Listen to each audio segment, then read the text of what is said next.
10th standard, 3rd chapter algebra, exercise 3.4 second problem. For which of the values of the following expressions are not defined? ரெண்டு subdivision, actually 4 subdivision, நான் 2 subdivision எடுத்திருக்கேன். இதில் இந்த expressions எல்லாம் எப்போ not டிஃபைண்டுன்னு ஆகும் அப்படின்னு கேட்டிருக்காங்க. எந்தெந்த வேல்யூஸில் நாட் டிஃபைண்ட் இருக்கும் அப்படின்னு கேட்டிருக்காங்க. ஒரு வேல்யூ நாட் டிஃபைண்ட் ஆகுது, ஒரு எக்ஸ்பிரஷன் நாட் டிஃபைண்ட் ஆகுது அப்படின்னா அதோட டினாமினேட்டர் ஜீரோவாக இருந்தால் தானே நாட் டிஃபைன் வரும். அப்போ anything by zero is not define தானே. ஸோ இந்த டினாமினேட்டர் ஜீரோவாக்கக்கூடிய வேல்யூ எதுவோ அந்த வேல்யூ தான் இப்போ நம்ம ஃபைண்ட் அவுட் பண்ண போகிறோம். ஸோ சப்டிவிஷன் 1ல் if y by y square minus 25 is not defined அப்படின்னா எப்போ அது நாட் டிஃபைன்டாக இருக்கும் அப்படின்னா for y square minus 25 equal to 0 இந்த டேர்ம் ஜீரோவாக வரணும், அப்போ தான் அது நாட் டிஃபைண்டாக இருக்கும். ஸோ இது ஈக்குவல் டு 0 ஆகணும்னா ஒய்க்கு பதிலாக என்ன வேல்யூ வரும்னு நம்ம கண்டுபிடிக்கணும். அப்போது இதிலேருந்து நான் ஒய் ஸ்கொயரை ரிட்டர்ன் பண்ணிவிட்டு மைனஸ் 25 ரைட் சைட் கொண்டு போகிறேன்.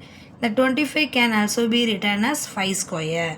அப்போ ரெண்டு சைடும் ஸ்கொயர் இருக்கனால ஸ்கொயரை ரிமூவ் பண்ணணும், நம்ம ஸ்கொயர் ரூட் எடுப்போம் இல்லையா. அப்போ ஒய் ஈக்குவல் டு என்ன வந்துடும், ப்ளஸ் ஆர் மைனஸ் 5. ஸோ இங்கே இப்போ ப்ளஸ் 5 போட்டு பாருங்களேன், 5 ஸ்கொயர் பண்ணோம்னா 25. அப்போ 25 மைனஸ் 25 0 வந்துடுதா. அதே மாதிரி மைனஸ் 5 போட்டாலுமே மைனஸ் 5 ஸ்கொயர் பண்ணாலும் 25 தான் வரும். ஸோ இந்த ரெண்டு வேல்யூ தான் இந்த எக்ஸ்ப்ரெஷனையே நாட் டிஃபைன் ஆகும். அப்போ இந்த வேல்யூ தான் excluded values. therefore the excluded values are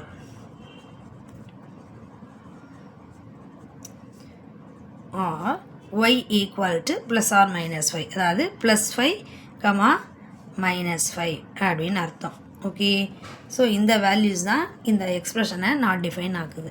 அதே மாதிரி சப்டிவிஷன் 2ல் பாருங்களேன், if this expression is not defined, இந்த எக்ஸ்ப்ரெஷன் நாட் டிஃபைன்டு வரணும் அப்படின்னா அந்த டினாமினேட்டர் யார், t square minus 5t plus 6 equal to 0.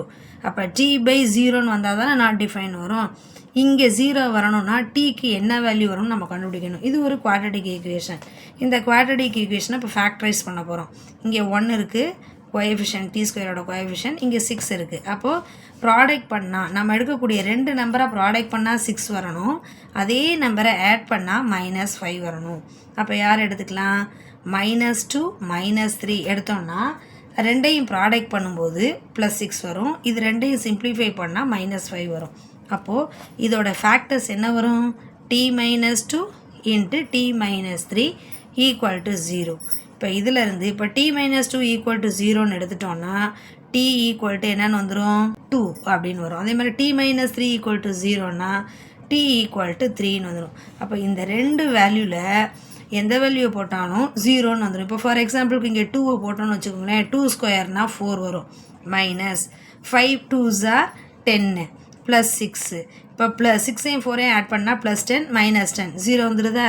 அதே மாதிரி இப்போ 3ஐ சப்ஸ்டியூட் பண்ணோம்னா 3 ஸ்கொயர் 9 வரும், இங்கே 3ஐ சப்ஸ்டியூட் பண்ணால் மைனஸ் 15 வரும், ப்ளஸ் 6 பாருங்கள், 9ஐயும் 6ஐயும் ஆட் பண்ணால் ப்ளஸ் 15 மைனஸ் 15 0 வந்துடுதா. ஸோ இந்த ரெண்டு வேல்யூவை இங்கே டினாமினேட்டரில் சப்ஸ்டியூட் பண்ணோன்னா 0 ஆயிரும். அப்போ இந்த எக்ஸ்ப்ரெஷன் நாட் டிஃபைன் வந்துடும். அப்போ இந்த ரெண்டு வேல்யூவை எக்ஸ்க்ளூட் பண்ணிட்டோன்னா இந்த எக்ஸ்ப்ரெஷன் டிஃபைன்டாக இருக்கும்.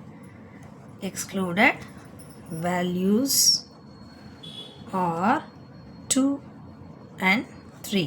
Okay, thank you.